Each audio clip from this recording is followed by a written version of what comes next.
Bismillahirrahmanirrahim. Assalamualaikum warahmatullahi wabarakatuh, teman-teman sekalian.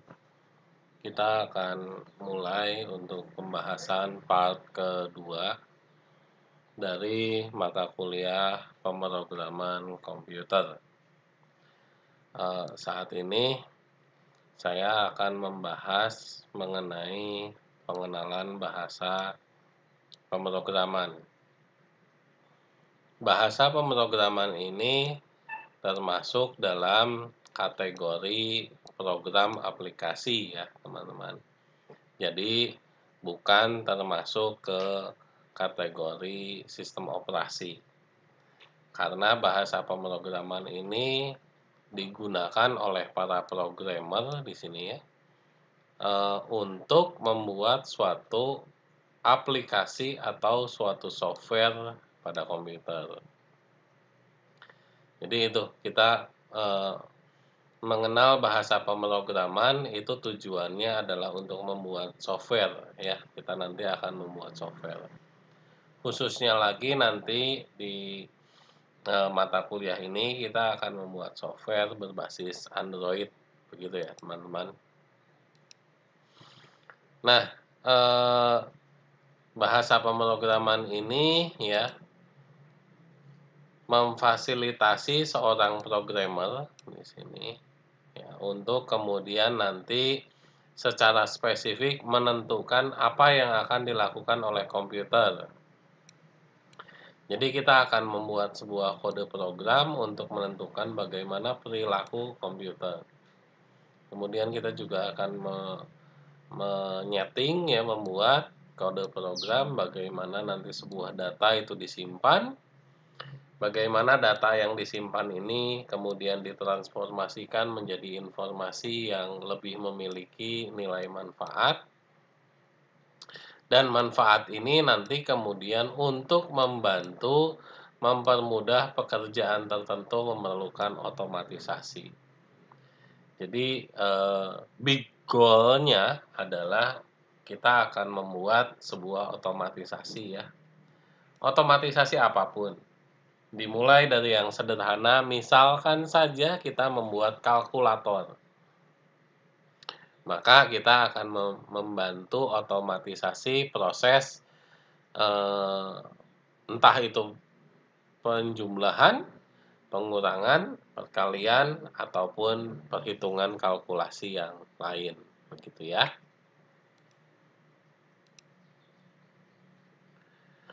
Baik, teman-teman, ketika kita mempelajari bahasa pemrograman itu dibagi ke dalam dua level.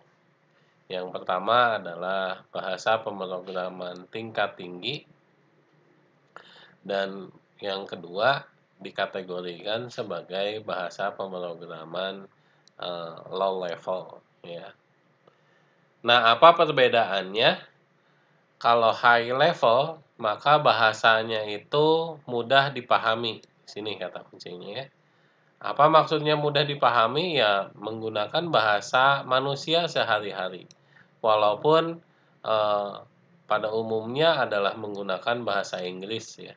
Tetapi di sini pada pemrograman high level itu semuanya menggunakan bahasa manusia. Entah kita itu nanti menggunakan Pascal atau bahasa C dan lain-lain gitu ya.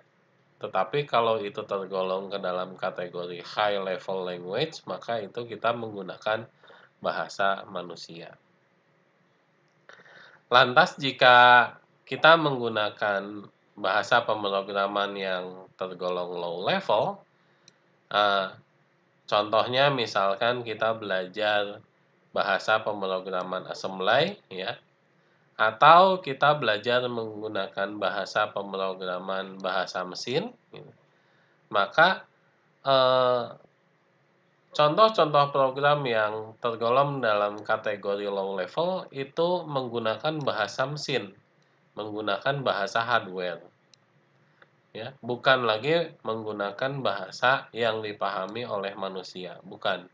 Tetapi kita menggunakan bahasa yang langsung dipahami oleh hardware, oleh mesin. Ya, di situ letak perbedaan antara bahasa pemrograman yang high level ataupun bahasa pemrograman yang tergolong dalam kategori low level. Nah, terus nanti kita belajar yang mana? Ya, tentunya kita akan belajar yang high level. Tapi high level di sini pun kita akan belajarnya high level yang dalam tanda petik akan jauh lebih mudah lagi. Nanti kita akan cari tahu mengapa bahasa yang kita pelajari itu justru malah lebih mudah daripada bahasa pemrograman high level. Teman-teman sekalian, apa yang dimaksud dengan bahasa mesin? Ya, bahasa mesin adalah bahasa yang hanya terdiri dari angka 1 dan angka 0, atau kita sebut dengan angka binary, ya, binary number. Jadi kalau kita belajar menggunakan bahasa yang low level, maka kita hanya menggunakan kode-kode perintah yang terdiri dari angka 0 dan 1 saja. Berbeda dengan yang high level. Ya, kita menggunakan kata-kata dalam bahasa Inggris. Ya, itu ya teman-teman ya perbedaannya. Nah, misalkan di sini contoh nih, sudah saya tuliskan di sini contohnya. Ya, menuliskan dengan angka 010 sederetan ini ya angkanya ya. Nah, hasil dari angka ini nanti ditunjukkan di gambar 9. Nanti kita lihat apa itu makna dari sederet angka ini. Nah, gambar 9 ini di sini ya. Jadi ketika yang bahasa high levelnya itu seperti ini, menjumlahkan ini ya, ditambah 1, penjumlahan tambah 1, maka di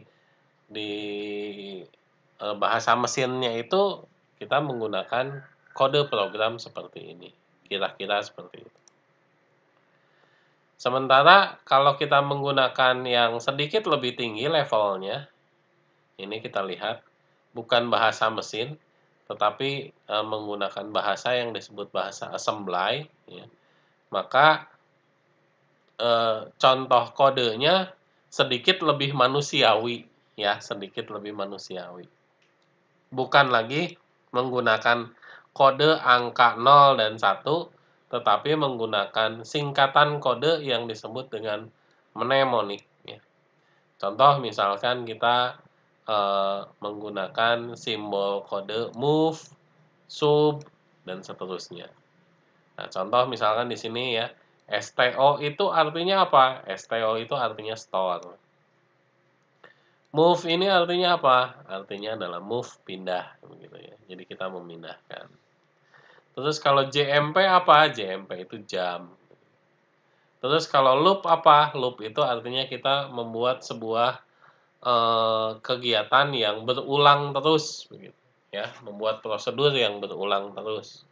Nah, jadi sudah sedikit manusiawi, tidak lagi menggunakan angka 0 dan 1 saja, tetapi menggunakan mnemonik atau sebuah kode-kode singkat yang mendekati bahasa manusia. Ya.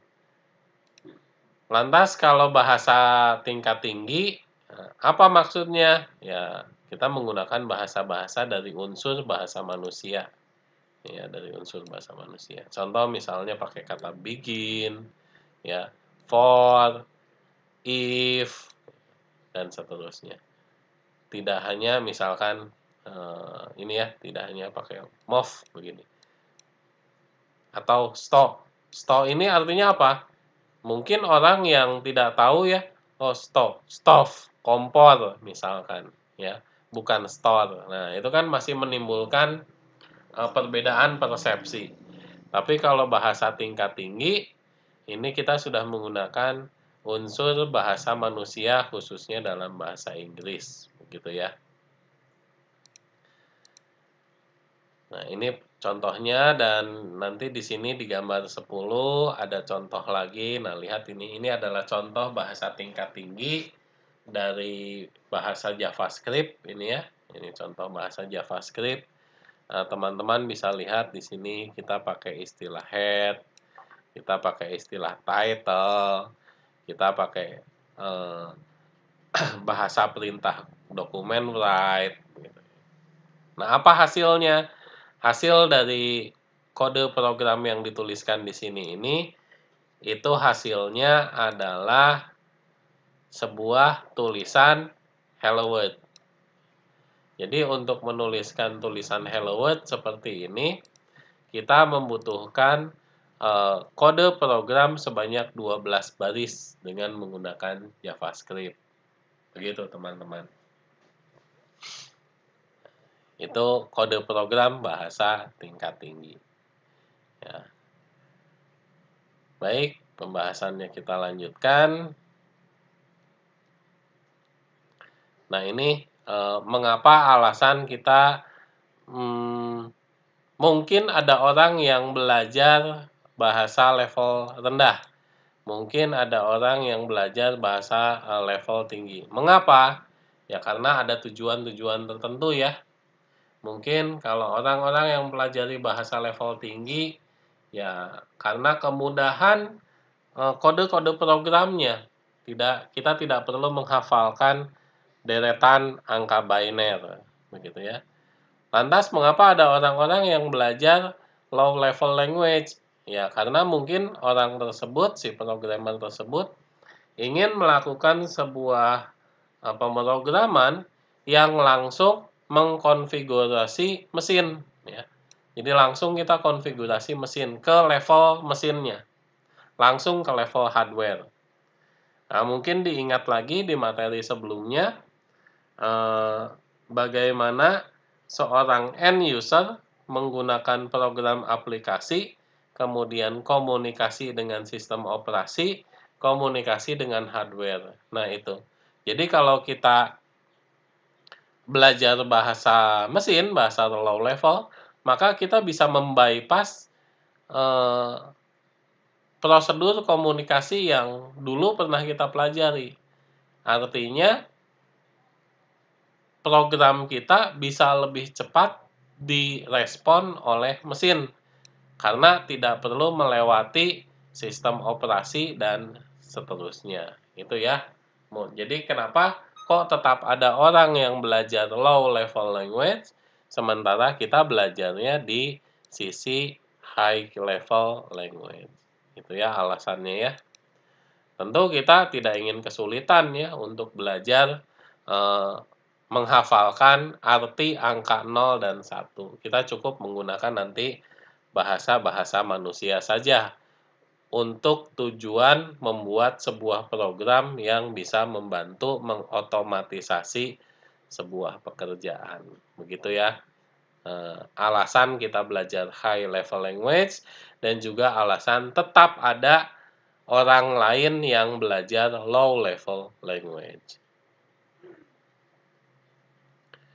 Baik teman-teman, untuk pembahasan bahasa pemrograman, silakan teman-teman dibaca lagi lebih mendetail untuk mendapatkan wawasan mengenai bahasa pemrograman. Video ini saya lanjutkan ke pembahasan software atau tools untuk membuat flowchart. Teman-teman, apa itu flowchart?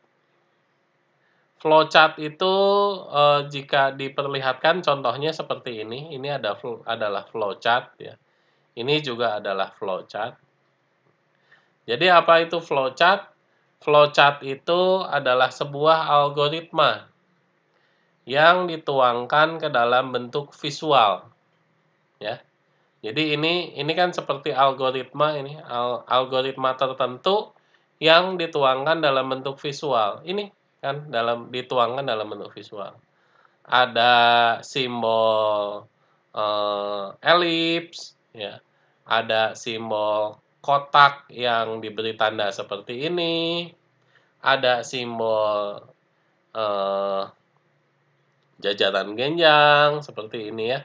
Ada simbol seperti berlian atau belah ketupat. Nah, itu yang dimaksud dengan flowchart. Jadi, algoritma yang digambarkan dalam bentuk visual.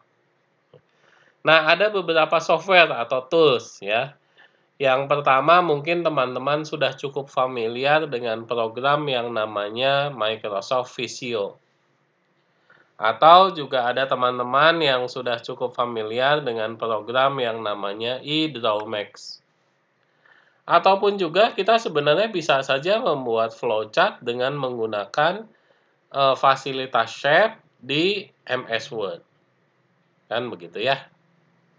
Nah, tapi untuk materi pemrograman kita kali ini, saya akan mengajak teman-teman membuat flowchart dengan software yang namanya Flowgorithm. Ya, bukan menggunakan software-software seperti yang saya sebutkan sebelumnya, tapi kita menggunakan Flowgorithm. Jadi nanti tampilan flowchart-nya kurang lebih seperti ini, teman-teman sekalian. Ini penjelasannya ya.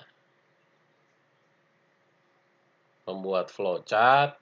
Nah, mengapa saya memilih menggunakan flowchart, teman-teman sekalian?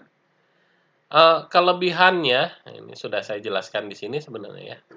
Kelebihan menggunakan flowchart, kelebihan membuat flowchart dengan menggunakan Flowgorithm adalah algoritma atau flowchart yang kita buat ini, teman-teman sekalian. Yang kita buat ini misalkan contohnya kita membuat algoritma menghitung luas persegi panjang di sini contohnya ya. Kita membuat algoritma luas persegi panjang yang dituangkan dalam bentuk flowchart. Dan flowchart ini ketika kita buat pakai Flowgorithm, flowchart ini bisa di-run, bisa disimulasikan bagaimana alur jalannya algoritma tersebut. Bisa dieksekusi. Gambar 14 yang tampil di layar ini adalah memperlihatkan bagaimana contoh algoritma atau flowchart tersebut dieksekusi, sehingga kita bisa mensimulasikan jalannya algoritma tersebut. Ini kelebihan dari Flowgorithm.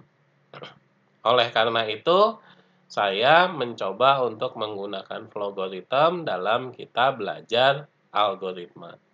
Ya. Baik, untuk menggunakan Flowgorithm, teman-teman sekalian, maka teman-teman perlu mendownloadnya terlebih dahulu di URL ini.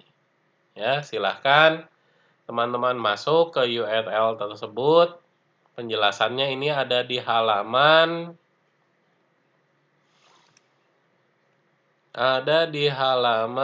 13 ya, teman-teman sekalian ya. Ada di halaman 13 atau di halaman 30. Jadi sekali lagi, masuk ke URL Flowgorithm, teman-teman tinggal download, dan menyenangkannya Flowgorithm ini gratis ya teman-teman sekalian. Jadi kita tidak perlu membayar untuk menggunakan software Flowgorithm. Setelah di-download nanti, nah ini halaman websitenya ya. Nanti silahkan download apakah mau menggunakan versi 64 bit atau 32 bit. Silahkan sesuaikan dengan kondisi laptop teman-teman, ya, kondisi laptop dan Windows teman-teman. Maka selanjutnya kita akan coba pelajari apa saja menu-menu yang ada di Flowgorithm. Mengapa kita harus mempelajari menunya? Karena teman-teman sekalian, dalam kita membuat flowchart, itu ada simbol-simbol yang harus kita pahami, yang harus kita hafalkan teman-teman sekalian. Nah, simbol-simbol ini ya, simbol-simbol ini, atau kalau digambar flowchart begitu ya. Jadi simbol seperti ini kan ada dua nih, nah, yang sama. Nah, ataupun simbol seperti ini, atau simbol begini, begitu ya, ada dua ini pun. Nah, ataupun simbol yang ini. Nah, kita harus pahami apa arti dari simbol tersebut. Mengapa? Karena kalau kita membuat flowchart, atau flowchart ini adalah algoritma yang visual, ya, simbol yang kita gunakan itu berlaku secara universal, teman-teman sekalian. Artinya, orang-orang yang mempelajari flowchart, baik itu misalkan dari Indonesia, ataupun dari benua Eropa, ataupun dari benua Amerika, ataupun dari benua Afrika, begitu. Asalkan mereka belajar flowchart, maka bahasanya sama. Bahasanya universal. Kalau kita menggunakan simbol elips, oh itu berarti simbol itu adalah simbol terminal, ya.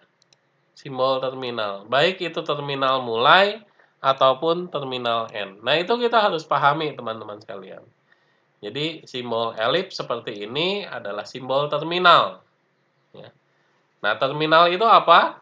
Terminal itu ada dua tadi sekali lagi, yaitu untuk menandai kondisi mulai dan untuk menandai kondisi berhenti. Itu disebut dengan simbol terminal. Selanjutnya, kalau kita pakai simbol deklarasi, nah, apa simbolnya? Terlihat di sini di bawah, saya turunkan sedikit. Simbol deklarasi itu ini ya, ini simbol deklarasi, kotak, persegi, tapi di dalam kotak itu ada tanda begini, ada tanda garisnya nih, ada tanda garisnya. Nah, simbol deklarasi itu fungsinya adalah untuk mendeklarasikan variabel dan tipe data variabelnya. Kita nanti akan belajar lebih detail apa yang dimaksud mendeklarasikan variabel dan juga tipe data variabelnya. Saat ini yang saya minta dari teman-teman adalah teman-teman memahami bahwa simbol persegi panjang dengan ada ciri garis seperti ini itu berarti simbol deklarasi. Teman-teman memahami kalau kita menggunakan simbol elips seperti ini, itu berarti kita menggunakan simbol terminal, baik itu tinggal posisinya ya. Kalau di awal berarti terminal mulai atau main ya. Kalau di sini kita menggunakan istilah main, ada juga yang menggunakan istilah start, ya. Simbol terminal atau terminal di akhir di bawah, ya, yaitu terminal end, ini ya, terminal berhenti. Nah, ini kalau di bawah di sini ya, menggunakan terminal berhenti. Elips, terminal sudah, persegi dengan tanda garis, deklarasi sudah. Sekarang kita belajar simbol input. Ya. Simbol jajaran genjang seperti ini, maaf, simbol jajaran genjang seperti ini ada dua ya sebenarnya teman-teman.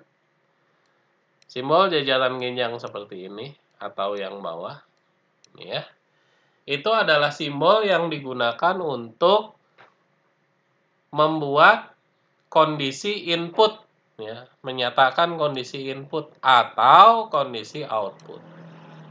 Apa itu kondisi input dan kondisi output? Ini berkenaan dengan hardware komputer yang tempo hari sudah kita bahas.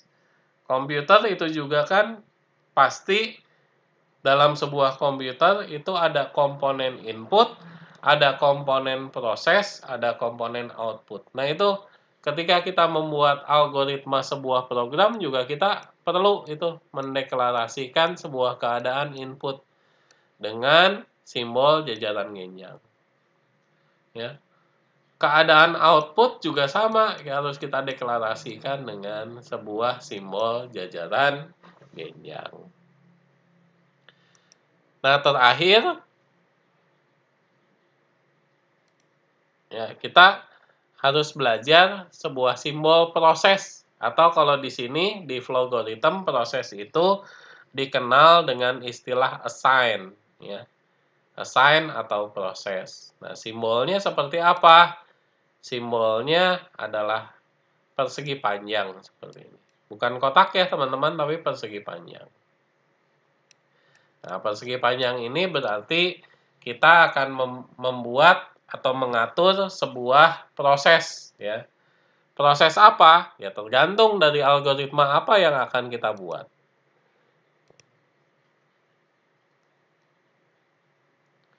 Baik, bagaimana menu-menunya? Nah, nanti tampilan programnya kurang lebih seperti ini ya, teman-teman ya. Flowgorithm itu nanti, tampilannya kayak seperti ini. Nah, seperti ini. Ketika baru kita jalankan nanti hanya ada tampilan, flowchart dalam 2 kondisi saja, ya, yaitu main ini ya, sudah pasti terdeklarasi dan juga end. Jadi terminalnya itu ada di sini, sudah ada. Nah, bagaimana menu-menunya, bagaimana interface-nya ketika kita menggunakan Flowgorithm? Di gambar 17 ini sudah diperlihatkan ya antar mukanya teman-teman sekalian. Untuk membuat algoritma, kalau kita mau menambahkan algoritma di sini, cukup kita klik kanan saja mouse pada tanda panah di sini ya, tanda panah yang sudah saya beri tanda di gambar 17. Jadi di sini cukup kita klik kanan. Maka nanti akan muncul sebuah menu seperti ini ya, akan muncul sebuah menu seperti ini. Nah, itu. Jadi sekali lagi untuk menambahkan algoritma di sini kita cukup klik kanan pada anak panah, ya. Nanti akan muncul sebuah menu. Nah, apa yang harus kita tambahkan? Ya tergantung dari kebutuhan kita. Apakah kita akan menambahkan input, ataukah kita akan menambahkan output, atau kita akan menambahkan simbol-simbol yang lain, tergantung dari kebutuhan kita, teman-teman sekalian. Ya, yang jelas sekarang teman-teman sudah tahu bagaimana cara menambahkan simbol di flowchart kita, yaitu dengan cara klik kanan pada garis. Nah, kalau mau save, maka kita bisa gunakan icon save di sini, ya, teman-teman sekalian.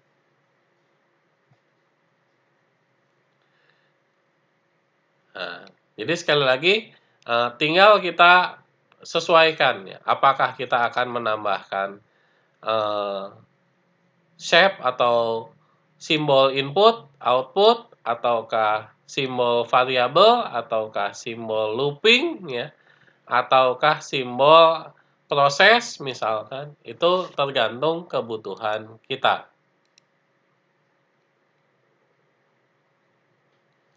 Nah, setelah teman-teman menginstal dan memahami menu-menu dari Flowgorithm, maka sekarang kita beralih dulu sedikit ke software yang menjadi tools kita yang kedua, yaitu software yang dinamakan App Inventor. Nah, App Inventor ini merupakan software alat bantu yang dapat membantu kita untuk membuat sebuah aplikasi Android ya, teman-teman.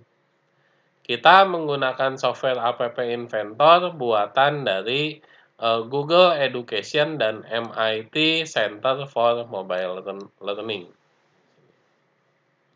Kita gunakan software tersebut. Mengapa saya menggunakan App Inventor? Karena di sini memberikan sebuah pengalaman baru dalam membuat program, yaitu kalau tadi di atas ya, di sebelumnya tadi saya tunjukkan yang namanya kode program itu berupa kalimat-kalimat, berupa kode ya, berupa script. Nah, pada App Inventor kita tidak lagi menggunakan script kode seperti itu, tetapi kita seperti bermain puzzle atau seperti bermain Lego ya. Contohnya di sini, nah, kita akan menggunakan blok kode ya. Jadi bukan lagi ngetik, tapi kita akan memasangkan sebuah blok kode seperti blok puzzle, seperti blok ya. Ini contohnya, ini sebuah blok code begitu ya. Ini juga sebuah blok kode. Nah, ini juga sebuah blok kode. Jadi di sini memberikan sebuah pengalaman memprogram itu seperti bermain. Karena tugas kita cukup tinggal drag and drop blok code yang bersesuaian saja. Saya mencoba memudahkan bagaimana teman-teman untuk belajar pemrograman. Ya, jadi tidak perlu terlalu pusing dengan, sebuah skrip, kode, bahasa, ya kita tidak perlu menghafalkan, tapi saya coba untuk sedikit mempermudah dengan sebuah tools yang namanya App Inventor.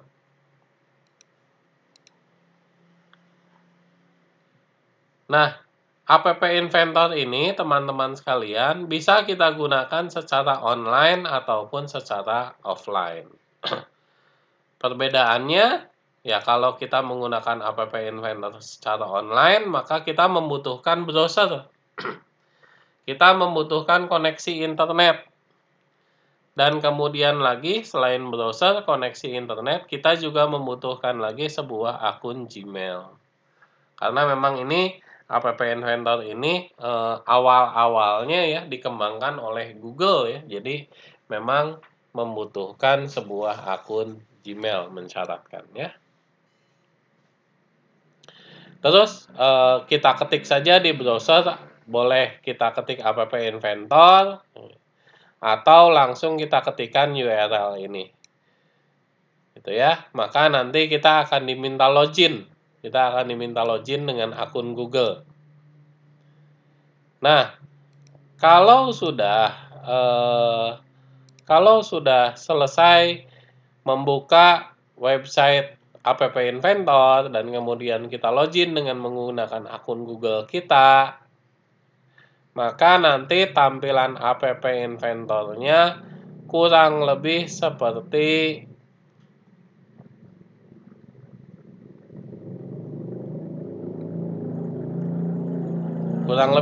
ini, teman-teman sekalian.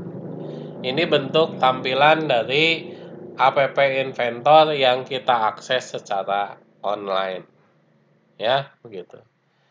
Jadi, sampai di tahap ini saya minta teman-teman juga sudah bisa mengakses halaman App Inventor untuk kemudian kita akan